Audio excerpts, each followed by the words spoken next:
Good afternoon.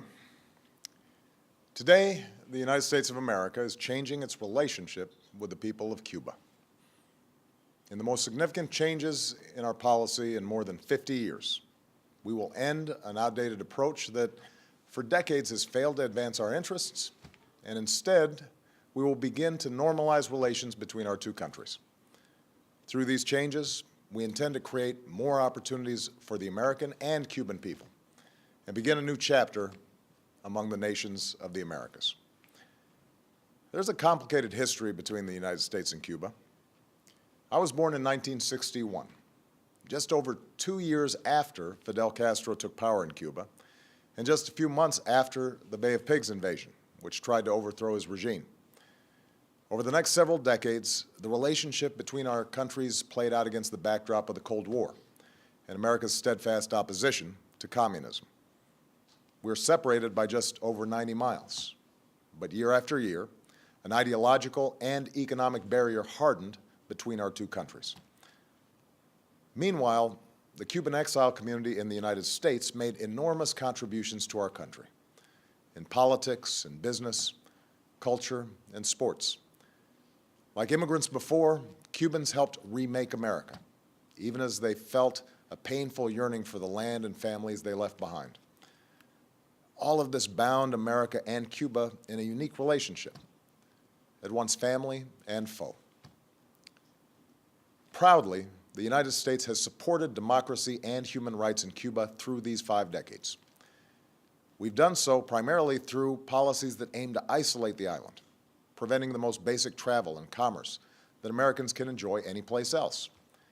And though this policy has been rooted in the best of intentions, no other nation joins us in imposing these sanctions, and it has had little effect beyond providing the Cuban government with a rationale for restrictions on its people. Today, Cuba is still governed by the Castros and the Communist Party that came to power half a century ago.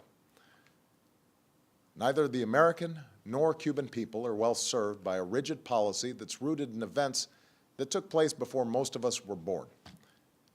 Consider that for more than 35 years, we've had relations with China, a far larger country also governed by a Communist Party.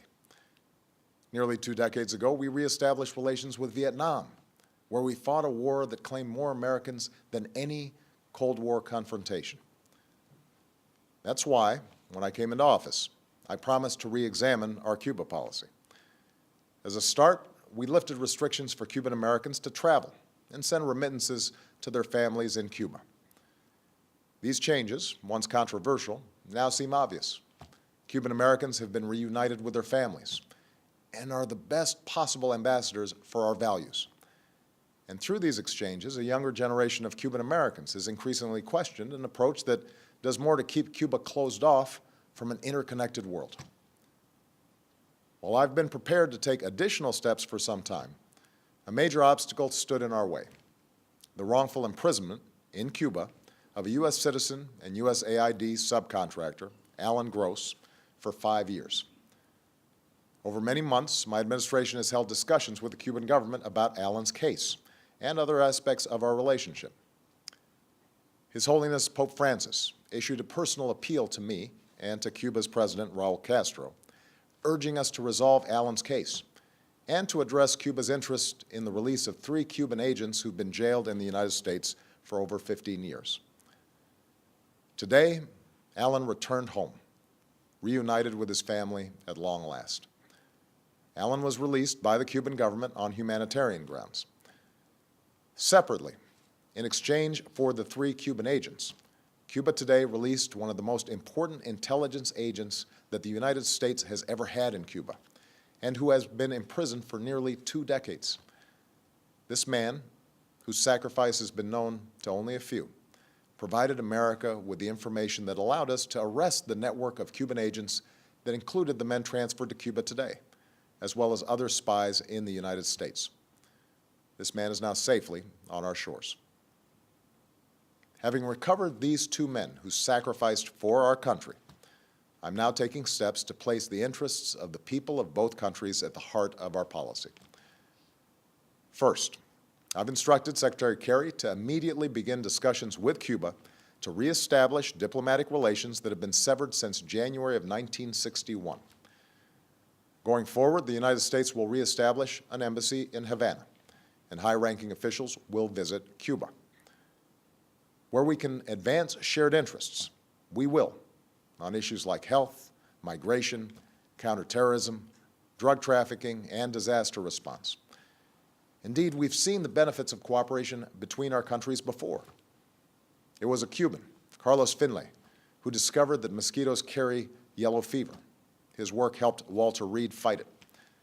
Cuba has sent hundreds of healthcare workers to Africa to fight Ebola, and I believe American and Cuban healthcare workers should work side by side to stop the spread of this deadly disease. Now, where we disagree, we will raise those differences directly, as we will continue to do on issues related to democracy and human rights in Cuba. But I believe that we can do more to support the Cuban people and promote our values through engagement. After all, these 50 years have shown that isolation has not worked. It's time for a new approach. Second, I've instructed Secretary Kerry to review Cuba's designation as a state sponsor of terrorism. This review will be guided by the facts and the law. Terrorism has changed in the last several decades.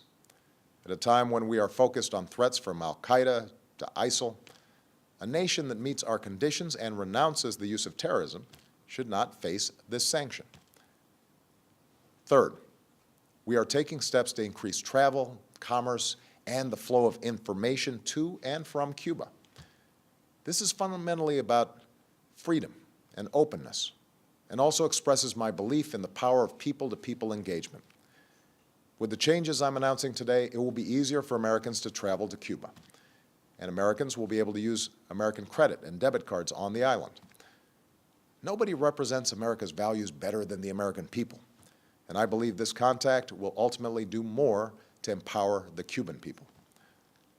I also believe that more resources should be able to reach the Cuban people, so we're significantly increasing the amount of money that can be sent to Cuba and removing limits on remittances that support humanitarian projects, the Cuban people, and the emerging Cuban private sector. I believe that American businesses should not be put at a disadvantage, and that increased commerce is good for Americans and for Cubans. So we will facilitate authorized transactions between the United States and Cuba. U.S. financial institutions will be allowed to open accounts at Cuban financial institutions, and it will be easier for U.S. exporters to sell goods in Cuba. I believe in the free flow of information. Unfortunately, our sanctions on Cuba have denied Cubans access to technology that has empowered individuals around the globe. So I've authorized increased telecommunications connections between the United States and Cuba. Businesses will be able to sell goods that enable Cubans to communicate with the United States and other countries. These are the steps that I can take as president to change this policy. The embargo that's been imposed for decades is now codified in legislation. As these changes unfold, I look forward to engaging Congress in an honest and serious debate about lifting the embargo. Yesterday, I spoke with Raul Castro to finalize Alan Gross's release and the exchange of prisoners, and to describe how we will move forward. I made clear my strong belief that Cuban society is constrained by restrictions on its citizens. In addition to the return of Alan Gross and the release of our intelligence agent, we welcome Cuba's decision to release a substantial number of prisoners whose cases were directly raised with the Cuban government by my team. We welcome Cuba's decision to provide more access to the Internet for its citizens and to continue increasing engagement with international institutions like the United Nations and the International Committee of the Red Cross that promote universal values. But I'm under no illusion about the continued barriers to freedom that remain for ordinary Cubans. The United States believes that no Cuban should face harassment or arrest or beatings simply because they're exercising a universal right to have their voices heard. And we will continue to support civil society there. While Cuba has made reforms to gradually open up its economy, we continue to believe that Cuban workers should be free to form unions, just as their citizens should be free to participate in the political process. Moreover, given Cuba's history, I expect it will continue to pursue foreign policies that will at times be sharply at odds with American interests. I do not expect the changes I'm announcing today to bring about a transformation of Cuban society overnight, but I am convinced that through a policy of engagement, we can more effectively stand up for our values and help the Cuban people help themselves as they move into the 21st century.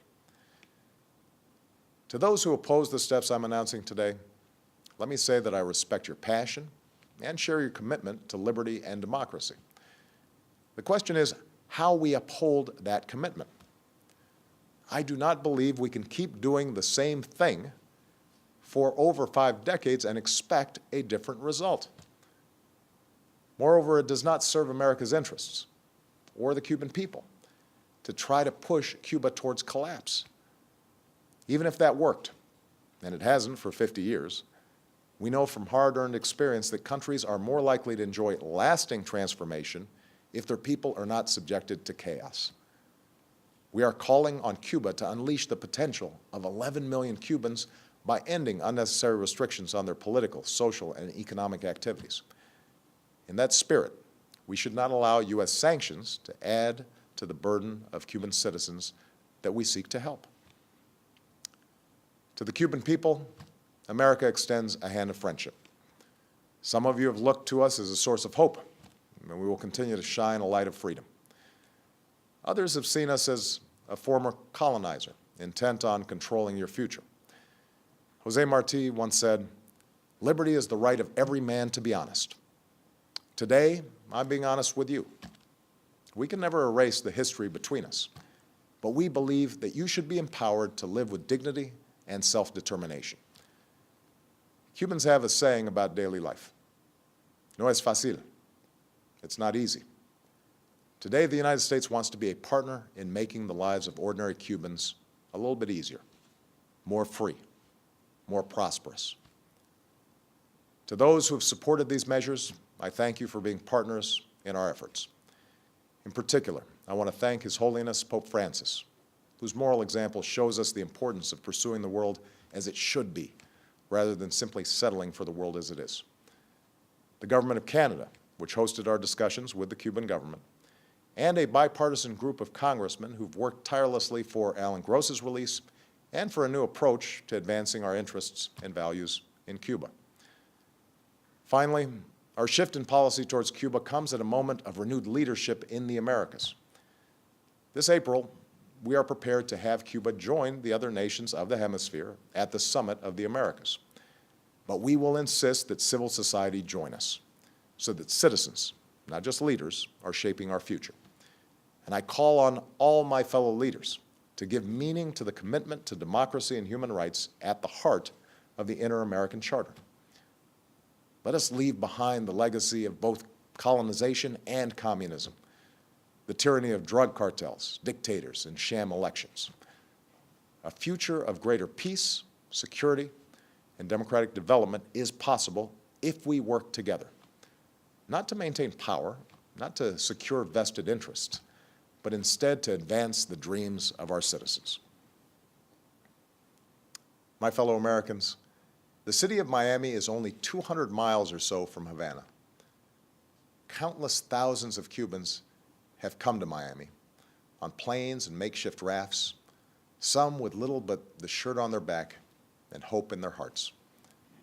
Today, Miami is often referred to as the capital of Latin America, but it is also a profoundly American city, a place that reminds us that ideals matter more than the color of our skin or the circumstances of our birth, a demonstration of what the Cuban people can achieve and the openness of the United States to our family to the south.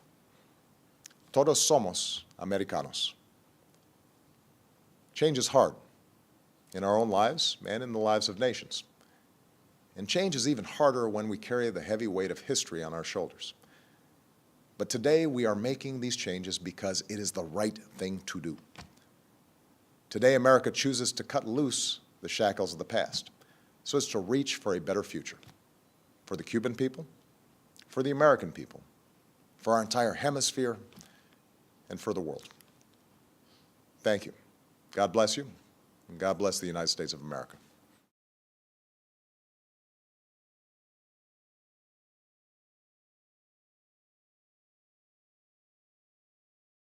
and human rights in Cuba through these 5 decades. We've done so primarily through policies that aim to isolate the island, preventing the most basic travel and commerce that Americans can enjoy anyplace else.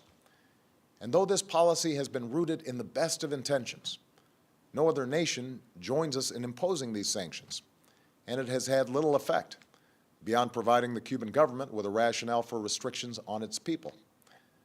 Today, Cuba is still governed by the Castros and the Communist Party that came to power half a century ago. Good afternoon. Today, the United States of America is changing its relationship with the people of Cuba. In the most significant changes in our policy in more than 50 years, we will end an outdated approach that for decades has failed to advance our interests, and instead, we will begin to normalize relations between our two countries.